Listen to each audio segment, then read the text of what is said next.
Agung bimbangkan isu perpaduan dan hutang kerajaan kian meningkat. Langkah penjimatan oleh kerajaan dapat sokongan penuh Sultan Ibrahim. Agung titah rakyat kuasai bahasa kebangsaan, faham budaya kaum lain. Hadi tidak hadir Parlimen kerana sakit. Konsert Choi di Kedah tiada kelulusan dari kerajaan negeri. LFL bidas Kerajaan Pakatan Harapan benarkan polis tegas terhadap Perhimpunan Bersih.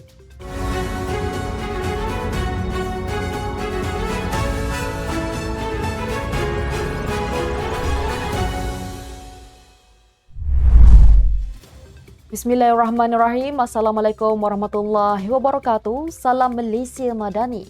Bersama saya Mirakila dalam Netstep News edisi petang 26 Februari 2024 bersamaan 16 Syaban 1445 Hijrah.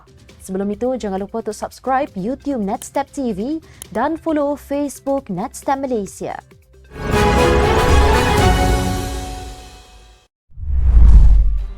Yang di-Pertuan Agong Sultan Ibrahim pagi ini menzahirkan dua daripada kebimbangan besar baginda terhadap negara ini.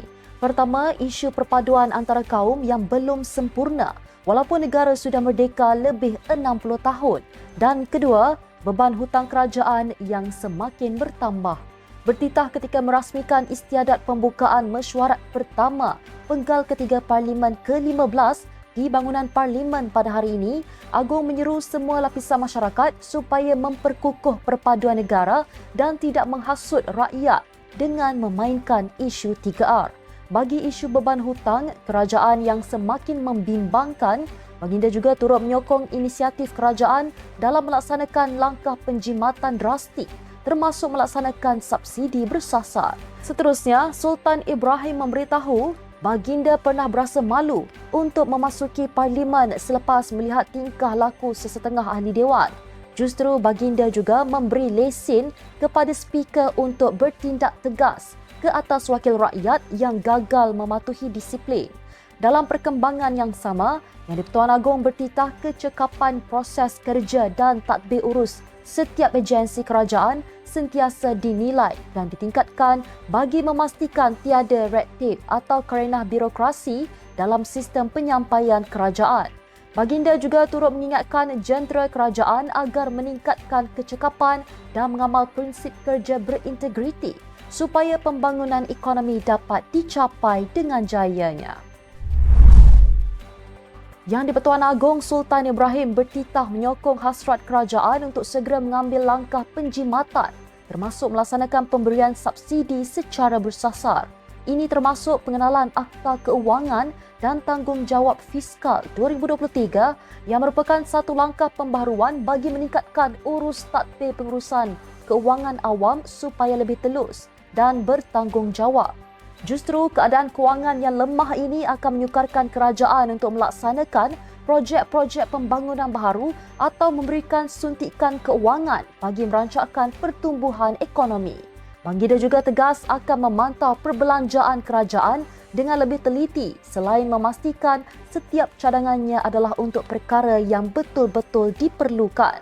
Baginda berharap semasa pemerintahannya, kerajaan akan berjaya memperoleh lebihan fiskal setiap tahun. Kepentingan menguasai bahasa kebangsaan juga antara pengisian utama dalam titah sulung Yang di-Pertuan Agong Sultan Ibrahim ketika merasmikan istiadat pembukaan mesyuarat pertama penggal ketiga Parlimen ke-15. Sehubungan itu, baginda berharap kerajaan madani dapat melaksanakan dasar mengukuhkan perpaduan antara rakyat negara ini. Beliau menjelaskan bahawa lebih 60 tahun Malaysia dibentuk, hubungan perpaduan antara kaum masih belum sempurna kerana masih ada generasi hari ini yang gagal menguasai bahasa kebangsaan dan memahami budaya hidup kaum yang lain.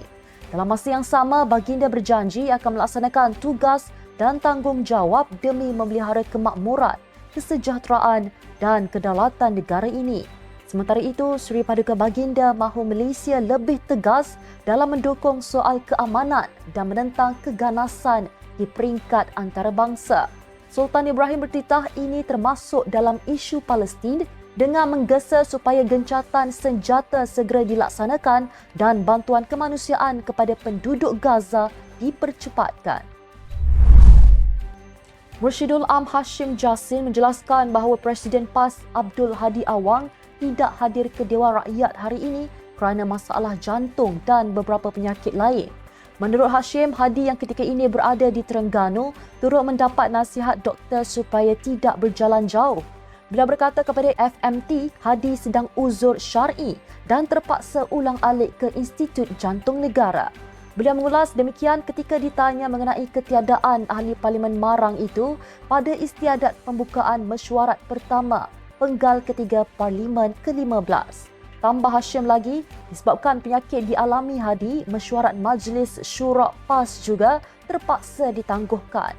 Sementara itu, Timbalan Presiden PAS Tuan Ibrahim Tuan Man berkata Hadi tidak dapat hadir ke Dewan Rakyat sepanjang minggu ini.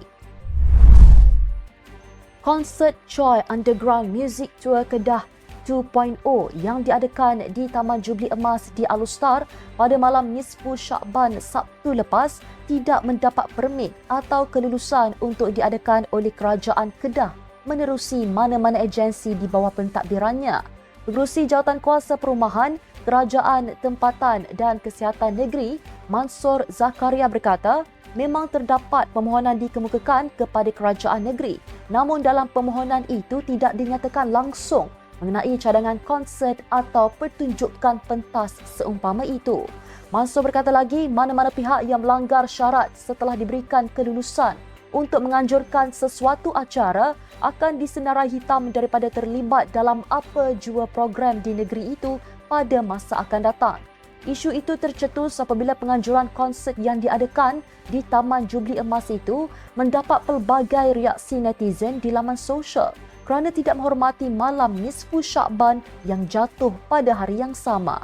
Susulan itu, penganjur acara Choi Underground Music Tour Kedah 2.0 dikenali sebagai Faris Azri tampil memohon maaf melalui sebuah video di laman TikToknya.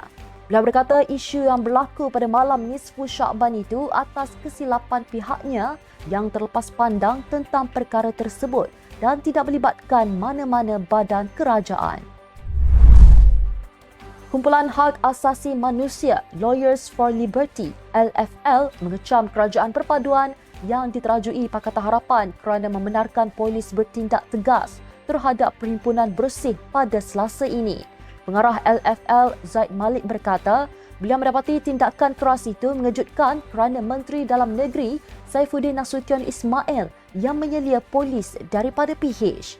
Katanya PH memperoleh kuasa susulan banyak perhimpunan besar-besaran bersih yang berjaya.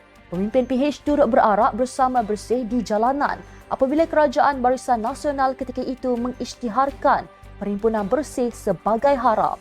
Sejak 2007, Bersih telah mengadakan beberapa protes jalanan berhubung dakwaan penyelewengan pilihan raya selain menuntut pilihan raya yang adil. Kumpulan itu turut mengadakan perhimpunan besar-besaran pada 2015 dan 2016 berhubung skandal 1MDB. Perhimpunan ikonik Bersih 2.0 pada 2011 menyaksikan kira-kira 50,000 penunjuk perasaan berkumpul di Kuala Lumpur dengan lebih 1,000 dilaporkan ditangkap. Ketua Polis Kuala Lumpur Alauddin Abdul Majid berkata, tiada notis difailkan untuk memaklumkan pihak berkuasa mengenai perhimpunan itu mengikut Akta Perhimpunan Aman PAA.